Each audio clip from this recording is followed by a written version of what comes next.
India முழுக்க வந்து இந்த அதுல் சுபாஷ் அந்த கேஸ் வந்து பெரிதளவுல பேசப்படுறத பார்க்க முடியுது மேம். இந்த கேஸ்ல இருக்கக்கூடிய இந்த பின்னணியை நீங்க எப்படி பாக்குறீங்க? அதுல் சுபாஷ் அவருக்கு வந்து ஆழ்ந்த வருத்தங்கள். என்னைக்குமே நான் ஒரு மென்டல் ஹெல்த் கவுன்சிலரா வந்து தற்கொலையை ஆதரிக்கவே மாட்டேன். அது நியாயத்துக்கான போராட்டம் கிடையவே கிடையாது. அனிதா தற்கொலை அப்ப கூட நான் அதை அரசியலாக்கினதை எதிர்த்தவ தான் நான். இன்னி வரைக்கும் அனிதா தற்கொலையை தற்கொலையா தான் நான் பார்க்கிறேன். அது நியாயத்துக்கான போராட்டமா நான் ஒத்துக்கவே மாட்டேன். இன்னைக்கு நீங்க நீட்டு தேர்வை எதிர்த்து அனிதாங்கிற பொண்ணு தற்கொலை பண்ணினதை நீங்க வந்து அதை ஆதரிச்சோ இல்ல ஒரு பலியானதை ஆதரிச்சோ ஒரு போராட்டம் பண்ணீங்கன்னு வச்சுக்கோங்க, நாளைக்கு மாணவர்கள் நியாயம் கிடைக்கல அப்படின்னா நம்ம தற்கொலை பண்ணா இதுக்கு அட்டென்ஷன் கிடைக்கும்னு நினைச்சிருவாங்க. இப்படி நம்மளுக்கு நீதி நியாயம் கிடைக்கல, நம்மளுக்கு அது கிடைக்கல, இது கிடைக்கல. இந்த உலகத்துல எல்லாருக்கும் ஏதோ ஒண்ணு கிடைக்காம தான் இருக்கு. ஏதோ ஒண்ணு விஷயத்தினால நம்ம வஞ்சிக்கப்பட்டுட்டு தான் இருக்கோம். இப்போ எனக்கும் உங்களுக்கும் பிரச்சனை இல்லையா? பல்வேறு பிரச்சனைகள், மன உளைச்சல்கள் நிறைய இருக்கு. அதற்காக தற்கொலை என்பது கையில எடுப்பது அப்படிங்கிறது மிக மோசமான செயல். இது தடுக்கப்பட வேண்டிய செயல். இன்னொன்னு அதுலோட மென்டல் ஹெல்த். அவரு மிக பெரிய மன உளைச்சலுக்கு அவர் மனைவியாலும் மனைவி குடும்பத்தாலும் ஆளாக்கப்பட்டிருக்கிறார். அதுல வந்து மாற்று கருத்து இல்லை. ஆனால் அந்த மன உளைச்சலை சரியான முறையில் நம்மளுக்கு ஒரு மென்டல் ஹெல்த் கவுன்சிலிங் அப்படிங்கிற அவேர்னஸ் இல்லாதனால அவரால் கவுன்சிலிங் போய் தன்னை பலப்படுத்திக்க முடியல. அந்த போராட்டத்துக்கான பலம் தேவை. நான் என்ன சொல்றேன், நியாயத்துக்கான போராட்டம் கொஞ்சம் கஷ்டம்தான். ஆனா அந்த போராட்டத்துக்கான பலம் வந்து ரொம்ப தேவை. அஸ் எ மென்டல் ஹெல்த் கவுன்சிலரா அதுலோட தற்கொலையும் இந்த முடிவையும் நான் கடுமையாக எதிர்க்கிறேன். இதற்காக ஒரு நியாயம் கிடைக்கணும் அப்படிங்கிறது ஏன் நான் அனிதா தற்கொலையும் எதிர்க்கிறேன், யாரோட தற்கொலையும் எதிர்க்கிறேன். ஒரு தற்கொலையை நீங்க வெளிச்சம் போட ஆரம்பிச்சாலே தற்கொலை ஒரு வழின்னு மக்களுக்கு உதாரணமா போயிடும். தற்கொலை வழி அல்ல. இந்த உலகில் எல்லா விஷயத்துக்கும் போராடிட்டு தான் இருக்கும். எந்த விஷயத்துக்கு நம்ம போராடல சொல்லுங்க? ஒரு இந்துத்துவ வெறியர்களால், அதுவும் முக்கியமா அதுல பிராமணர்கள் மிக அதிகம், அவர்களால் தனக்கு தெரிந்தவர்கள் தான் அவங்க முக்காவாசி, அவங்க குழந்தைய கொடூரமா ஒரு பாறையில தலையில போட்டு அடிச்சிருக்காங்க. அவங்க வயிற்றுல இருக்கிற கருவை கைய விட்டு கலைச்சிருக்காங்க. 20 வருஷம் நியாய போராட்டம். இன்னி வரைக்கும் நீதி சரியாக கிடைக்கவில்லை. அவர்கள் பிராமணர்கள் நல்லவர்கள் என்று கோர்ட்டு அவங்கள வெளியில விட்டு ஜாமீன்ல விட்டு கொண்டாடுறாங்க. இந்த மக்களுக்கே தெரியுது, அவ்வளவு பொறுமறாங்க. இன்னைக்கு அவங்க தற்கொலை பண்ணிக்கல, நியாயத்துக்காக போராடிட்டு இருக்காங்க. அதுல் அவர்கள் தற்கொலையை வந்து ஏத்துக்க முடியாது அப்படிங்கிற ஒரு விஷயம் இருக்கு. இப்ப இந்த அதுல் அவர்கள் வந்து அது சூசைட் நோட்ல வந்து எடுக்கலாம். இப்ப இதுக்கு பதிலா ஒரு உண்ணாவிரத போராட்டத்தை கையில எடுத்திருந்தா, அனிதா கேஸ்ல இருந்து நான் சொல்றேன், போராட்டம் தாங்க வாழ்வு. எத்தனை வருஷம் போராடி இருக்கோம் நம்ம இந்த நாட்டுல. எதுக்குதான் நம்ம போராடல? ஒரு ஆண்களோட அமைப்பை உருவாக்குறது, ஆண்களுக்கான நியாயத்தை கேட்கறது தற்கொலை தான் வழியா? இவரோட தற்கொலைக்கு நம்ம கண்டிப்பா மனம் வருந்தணும், இல்லைன்னு நான் சொல்லல. ஆனால் தற்கொலைங்கிற முடிவுக்கு நாம் கடுமையான எதிர்ப்பை காமிக்கணும். கடுமையான எதிர்ப்பை காமிக்கணும். எனக்கு கூட தான் இவ்வளவு எல்லாம் போராட வேண்டாம், போய் சேர்ந்தெல்லாம் தோணும், அதுக்காக போயிடணுமா? போகக்கூடாது. கடுமையா போராடணும். அதுல் விஷயத்துல அவர் பாதிக்கப்பட்டிருக்காரு. 8 பொய் வழக்குகள்னு அவங்க சொல்றாங்க. ஒண்ணு வரதட்சணை வழக்கு, அப்புறம் வந்து டவுரி இது ஹராஸ்மெண்ட் வழக்கு. இந்த மாதிரியான வழக்குகள்லாம் வந்து அவர் வந்து எதிர்கொண்டுட்டு தான் வர்றாரு. ஒரு பெரிய நீதி போராட்டத்தையே வந்து நீதிக்காக அவர் போராடி இருக்கிறாரு அப்படின்னு சொல்லி அவரே வீடியோ எல்லாம் வெளியிட்டு இருக்கிறத பார்க்க முடியுது. இங்க வந்து ஜஸ்டிஸ் இஸ் டியூ அப்படின்னு சொல்லிட்டு ஒரு வார்த்தையை வந்து கோட் பண்றாரு. அதுவும் வந்து பெரிதளவுல பேசப்படுது. ஆண்களுக்கு எதிராகத்தான் இந்த சட்டமே இருக்கு அப்படின்னு சொல்லி கூட இந்த வழக்குல இருந்து பலரும் பேசுறாங்க. அப்ப ஆண்களுக்கு எதிராகத்தான் இந்த சட்டம் இருக்கா? இப்ப சட்டத்தில் வந்து மாற்றம் தேவையா அப்படிங்கிற ஒரு விவாதமும் எழுந்திருக்கு. இதெல்லாம் நீங்க எப்படி பாக்குறீங்க? ஆணாதிக்க உலகில் ஆண்களுக்காகவே ஆண்களால் படைக்கப்பட்ட கடவுள் ஆண்களால் தான் படைக்கப்பட்டார். கோயில்கள் ஆண்களால் தான் படைக்கப்பட்டது. கோயிலுக்குள்ளேயும் பெண்கள் போறது இல்ல. கோயில் கருவறையில பெண்கள் கிடையாது. வேத பாடசாலையில பெண்கள் கிடையாது. ரிலிஜன்ல வந்து எந்த இடத்துலயும் பெண்களுக்கு இடம் இல்லை. இன்று அரசியலில் பெண்கள் வந்து 2ஆம் பட்சம் தான். எந்த இடத்திலும் ஹீரோயினுக்கு யாருக்குங்க சம்பளம் கொடுக்குறோம்? அப்படி என்றால் ஆண்களுக்காகவே அப்ப வந்து பெண்களுக்கு என்ன நியாயம்னு நாங்க கேட்டுட்டு தான் இருக்கோம். பட் எந்த வாய்ஸ் இல்ல. அன்பெய்டு ஒர்க் எல்லாமே பெண்கள் பார்க்கணும். நான் எப்ப எந்த மீட்டிங் போனாலும் சொல்லுவேன். ஆண் பூஜை செய்வான், ஆண் சமைப்பான், ஆண் கக்கூஸ் கழுவுவான், ஆண் குழந்தைகளை பார்த்துக் கொள்வான், ஆண் வீட்டை துடைப்பான். ஆனால் அவனுக்கு பேரு ஆண் பூஜை செய்தால் அவனுக்கு அர்ச்சகர் இல்லாட்டி பாதிரியான் என்று பெயர். ஆண் சமைத்தால் அவனுக்கு செஃப் என பெயர். ஆண் வீட்டை கிளீன் செய்தால் அவனுக்கு கிளீனர் இல்ல என்ற துப்புரவு தொழிலாளர் என்று பெயர். இப்படி ஆண்கள் எடுத்துக்கொள்வது எல்லாமே ப்ரொஃபஷன். பெண்கள் எடுத்துக்கொள்வது எல்லாமே அன்பெய்டு ஒர்க். இன்னைக்கு 75% அன்பெய்டு ஒர்க் பெண்கள் தான் பண்ணிட்டு இருக்காங்க. இந்த நாட்டுக்காக பெண்கள் பைசா இல்லாமல் பொருளாதாரத்தால் சுரண்டப்படுகிறார்கள். அப்படிப்பட்ட உலகில் பெண்களுக்கான சட்டங்கள் அதிகம் இன்னுமே பத்தாது. இன்னுமே எங்களுக்கு எத்தனையோ சட்டங்கள் வேணும். இன்னைக்குமே ப்ராப்பர்ட்டி ரைட் எங்களுக்கு கிடையாது.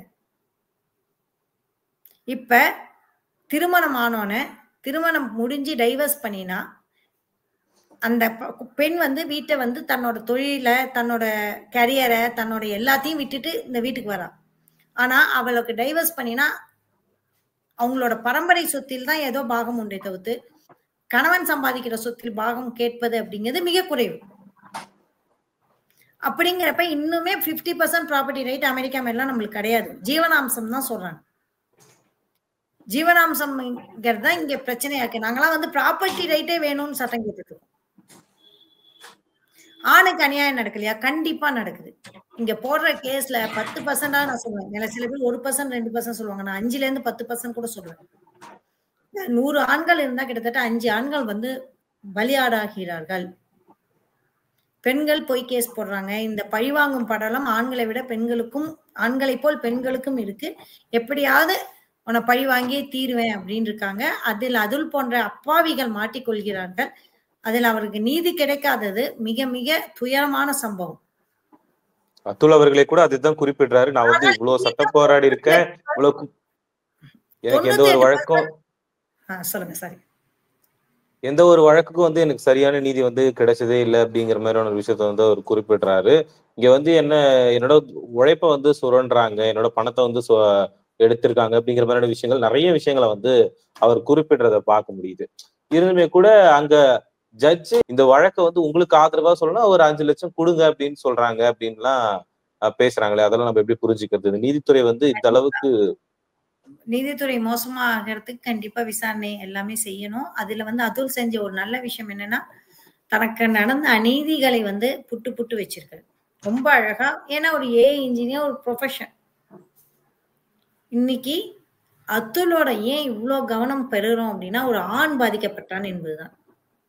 ஏன்னா 1000 ஆண்டுகளாக நாம் பெண் பாதிக்கப்பட்ட கதையை தான் கேட்டிருக்கோம். ஆண் பாதிக்கப்பட்ட, சட்டத்தால் வஞ்சிக்கப்பட்ட கதையை, சமூகத்தால் வஞ்சிக்கப்பட்ட கதையை, மனைவியால் கணவன் வஞ்சிக்கப்பட்ட கதையை நம்ம கேட்டதே கிடையாது. பெண்கள் தான் லெட்டர் எழுதிட்டு தற்கொலை பண்ணிப்பாங்க. பெண்கள் தான் டவுரி கேஸ்ல இருக்க பண்ணுவாங்க. அவங்க வீட்டுல தான் மண்ணெண்ணெய் ஸ்டவ் வெடிக்கும். இத்தனை வருஷமா பெண்கள் கதையை மட்டும்தான் கேட்டிருக்கோம். ஆண் கதையை நம்ம கேட்டதே கிடையாது. முதலா ஒரு ஆண் வந்து இந்த மாதிரி சொல்றப்ப இருக்காங்க, இல்லைன்னு நான் சொல்லல. பெண்களுக்கு ஆதரவான சட்டத்தில் ஒரு 2-3% பெண் ஆண்கள் பாதிக்கதான் படுறாங்க, இல்லைன்னு நான் சொல்லவே இல்லை. ஆனால் இந்த கேஸ் ஏன் இருக்குன்னா 99.9% பெண்களும் 0.1% ஆணும் தான் பாதிக்கப்படுகிறான். ஆனால் இந்த ஆணே பாதிக்கப்பட்டு விட்டான் அப்படிங்கிற ஒரு ஈகோ இருக்குல்ல, அதனாலதான் இந்த கேஸ் இவ்வளவு கவனம் பெறுது. ஆனா 99.9% மணிப்பூர் பெண்கள் நடக்குது, பில்கிஸ் பேனம் நடக்குது, உத்தரப்பிரதேஷ் கற்பழிப்புகள் நடக்குது, அந்த டாக்டர் பொண்ணை போட்டு படாப்படுத்தி என்னென்னமோ பண்றாங்க. எத்தனையோ வரதட்சணை கேரளால ஒரு பெண் வீட்டுக்கு போய் தற்கொலை பண்ணிக்கிறாங்க. எத்தனையோ பெண்கள் 1000 பெண்கள் தற்கொலை பண்ணிக்கிறாங்க. இன்னும் வரதட்சணை கொடுமைகள் நடந்துட்டு இருக்கு. இன்னைக்கும் பெண் சிசு கொலை நடந்துட்டு இருக்கு. அதை எல்லாமே பிறக்கிறப்பே ஆணா பொண்ணான்னு கேட்டுதாங்க பிறக்கணும். ஆண் பிறந்துட்டானா நீ அதிர்ஷ்டக்காரன்டா அப்படின்னு கேட்டுதான் பிறக்கணும். எல்லாம் மாறி இருக்குன்னு சொல்லலாம். மாறினது மிகச்சிறிய இதுதான். இன்னைக்கும் ஆண் தான் அதிகம் சம்பாதிக்கிறான், ஆண் தான் அதிகம் டாக்ஸ் கட்டுறான், ஆண் தான் சொத்துரிமை எல்லாமே ஆணுக்கு தான் இருக்கு. பெண்ணி அதுவும் வர்ணாசிரமத்துல கேட்டீங்கன்னா பெண்ணுக்கு இடமே இல்லை. அப்படிப்பட்ட சமூகத்தில் ஆண்களால் சட்டம் இயற்றப்பட்டு பெண்களுக்கு கொஞ்சமாவது பாதுகாப்பு வேணும்னு ரொம்ப மைன்யூட் சட்டங்கள் தான் பெண்களுக்கு பாதுகாப்பு இருக்கு. அதை ஆனால் அந்த பெண் சரியாக அந்த சட்டங்களை ஓட்டைகளை கண்டுபிடித்து இவர் மேல் கேஸ் போட்டிருக்காரு. இவரும் தப்பிச்சிருக்காரு. இவரோட போராட்டத்தை தப்பிச்சிட்டு இவர் கதையா சொல்லியிருந்தாருன்னா இவர் நிஜமாகவே ஒரு பாராட்டத்தக்க வேண்டியவர். ஆனால் வருத்தப்பட வேண்டிய விஷயத்தில் இப்படி தற்கொலை பண்ணிட்டது அழகான விஷயம் இல்லை. இதை நியாயப்படுத்தவும் மாட்டேன்.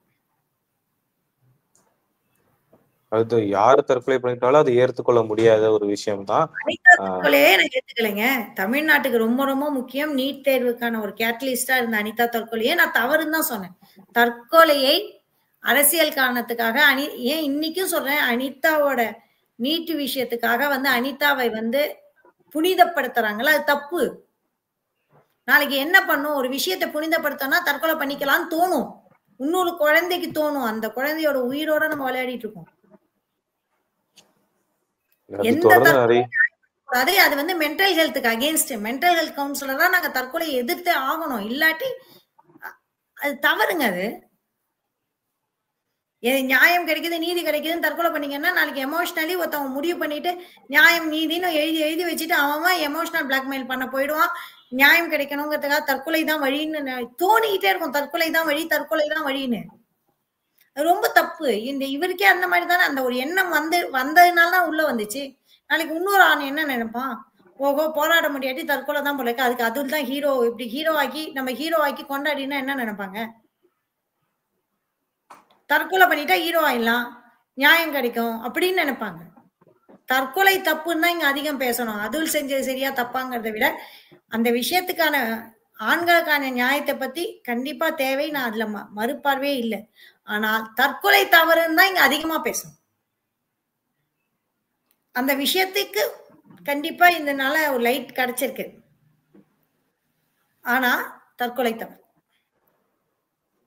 பார்ப்போம் மேம், இந்த வழக்குங்கிறது அடுத்த கட்டத்துக்கு எப்படி நகருதுங்கிறத நம்ம பொறுத்திருந்து பார்ப்போம். உங்களுடைய நேரத்துக்கு மிக்க நன்றி. மிக்க நன்றி.